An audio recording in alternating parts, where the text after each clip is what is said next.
eat and you crave a lot of sugar, that is really going to cause havoc on the brain. It's going to actually it's going to cause your pancreas to release insulin. And insulin is going to turn on these microglial cells and all these inflammatory pathways in the brain. That's going to cause significant degeneration of the brain. And in a lot of research, the hypothesis in that video is that insulin itself is inflammatory to the brain. Insulin, as you may know, is a hormone that we produce in response to food consumption. And it works to lower down our blood glucose levels, meaning insulin is produced in the highest quantities in response to the consumption of dietary carbohydrates.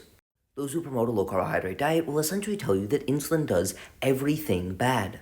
But in reality, we actually have a ton of data indicating that insulin is anti-inflammatory within the brain and plays a role in both the protection and recovery from neurotrauma, which is essentially just brain trauma, and protect against neurodegeneration.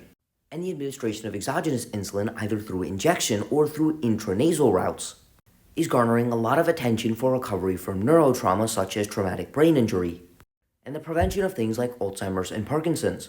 This is because inside of the brain, insulin is an important growth factor.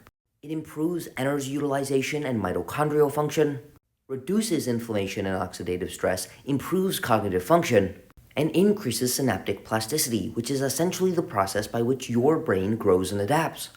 And it directly inhibits the expression of inflammatory genes, essentially the opposite of what was stated in this video.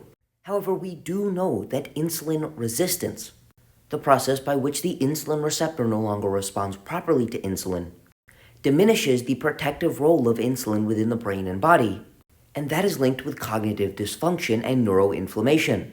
However, that is far different from saying insulin itself causes this action, which means that we should all be avoiding carbohydrate consumption.